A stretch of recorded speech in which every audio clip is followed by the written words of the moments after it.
Welcome students. Today in this video we will discuss the fifth chapter of class 12 business and its name is organizing. In our previous video we have already discussed the topic organizing and features of organizing. In this video we will discuss some two important topic, formal and informal organization. The structure of an organization is both formal and informal organization.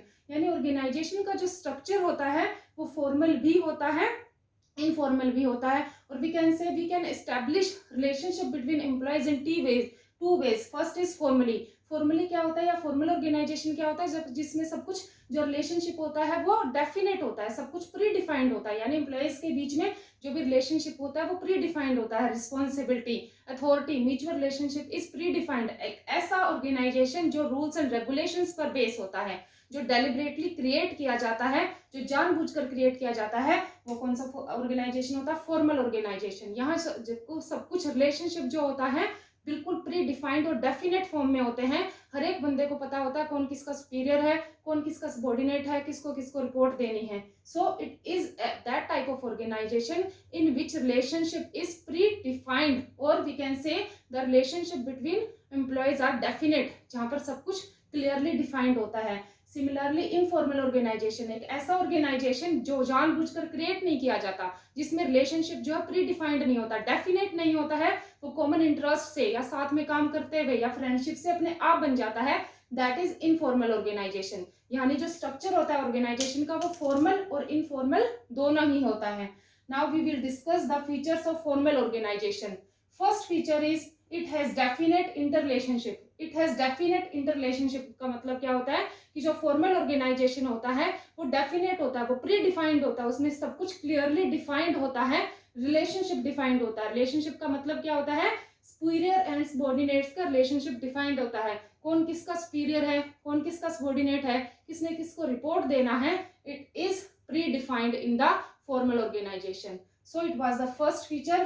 Now it is based on rules and procedure that I have already told that this organization is based on rules and procedures. ये जो organizations होता है ये rules and regulations पर base होता है, इसमें सब कुछ rules and regulations के हिसाब से ही चलता है, सब कुछ प्री डिफाइंड होता है। So it is based on rules and procedures। एक प्रोसीजर होता है पूरा, एक मेथड से चलता है ये, क्योंकि इसमें सब कुछ प्री डिफाइंड होता है, सुपीरियर और सबॉर्डिनेट्स का रिलेशनशिप भी प्री डिफाइंड होता है।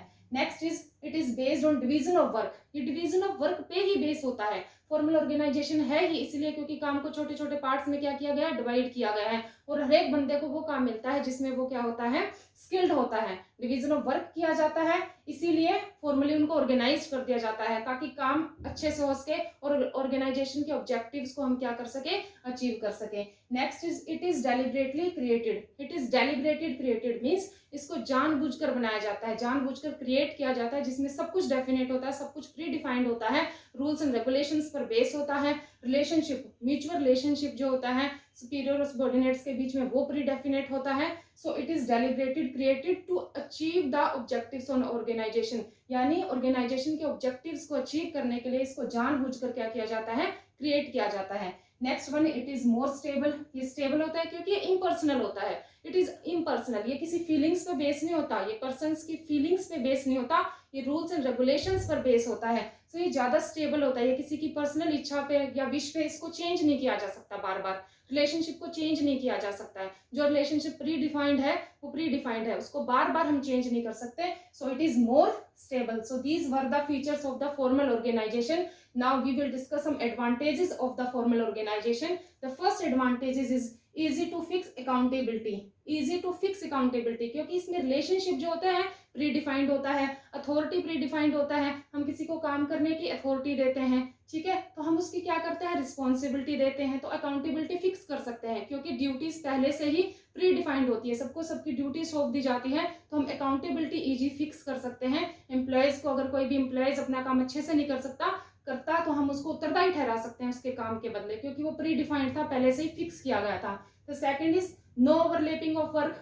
कोई ओवरलैपिंग ऑफ वर्क नहीं होता, मींस डुप्लीकेशन ऑफ वर्क नहीं होता, क्योंकि यहाँ पे वर्क जो है क्लियरली डिफाइंड है, ये एक डेफिनेट रिलेशनशिप है, यहाँ पर हर बंदे को पता होता है उसको क्या काम करना है, किसको रिपोर्ट करना है, तो कुछ भी डुप्लीकेशन नहीं होता, कुछ भी ओवरलैपिंग नहीं होता, जिससे रिसोर्सेज का, टाइम का बेटर यूटिलाइजेशन होता है, कोई भी मिस यूज नहीं होता है. So second advantages of the formal organisation is that no overlapping of work, no duplication of work. ठीक है. Next is unity of command possible.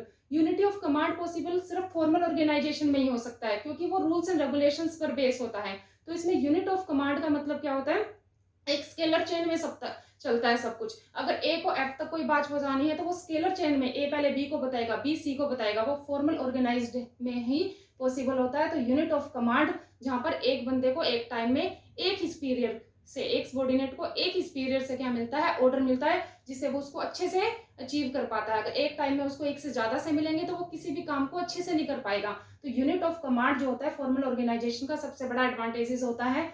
The next one is easy to get goals. इसमें goals को achieve करना, organisation firm के goals को achieve करना बहुत easy होता है क्योंकि इस टाइप के ऑर्गेनाइजेशन में सब कुछ प्री डिफाइंड होता है, रूल्स एंड रेगुलेशंस पर बेस होता है. इसमें अकाउंटेबिलिटी, इसमें रिस्पॉन्सिबिलिटी, इसमें अथॉरिटी सब कुछ प्री डिफाइंड होती है. ठीक है. सो हमें गोल को अचीव करना बहुत ईजी हो जाता है. So these were the advantages of the formal organisation. Now we will discuss some limitation. इसकी कुछ लिमिटेशन भी होती हैं. The first is delay in work. कई बार क्या होता है फॉर्मल ऑर्गेनाइजेशन में वर्क में थोड़ा सा डिले हो जाता है क्योंकि इसमें सब कुछ प्री डिफाइंड होता है, सब कुछ प्री डिफाइंड होता है, रूल्स एंड रेगुलेशंस के बेस पे चलता है. कई बार हमें क्विक डिसीजन लेने पड़ते हैं लेकिन हम वो ले नहीं पाते क्योंकि सपोज करो एफ को कोई डिसीजन लेना है तो उसको एफ को ए से वो डायरेक्ट कनेक्ट नहीं कर सकता. एफ को पहले अपने ऊपर वाले से पूछना पड़ेगा, सुपीरियर से, फिर उसको अपने ऊपर. तो कई बार क्या हो जाता है कि डिसीजन लेने में थोड़ा सा डिले हो जाता है. यही इसकी लिमिटेशन होती है. The second is lack of initiative. Lack of initiative का मतलब क्या होता है, क्योंकि इसमें सब कुछ प्री डिफाइंड होता है. इसमें एम्प्लॉयज को पहले से ही बता दिया जाता है कि उनको क्या काम करना है, काम कैसे करना है, प्री डिफाइंड है. तो वो उनकी पर्सनल थिंकिंग थोड़ी सी कम हो जाती है क्योंकि काम जो है पहले से ही डिसाइड है. So these were the limitation of the formal organisation. आज हमने इस वीडियो में क्या डिस्कस किया है, फॉर्मल और इनफॉर्मल ऑर्गेनाइजेशन. नेक्स्ट वीडियो में हम इनफॉर्मल ऑर्गेनाइजेशन को डिटेल में एक्सप्लेन करेंगे. I hope you understand the concept. Thank you.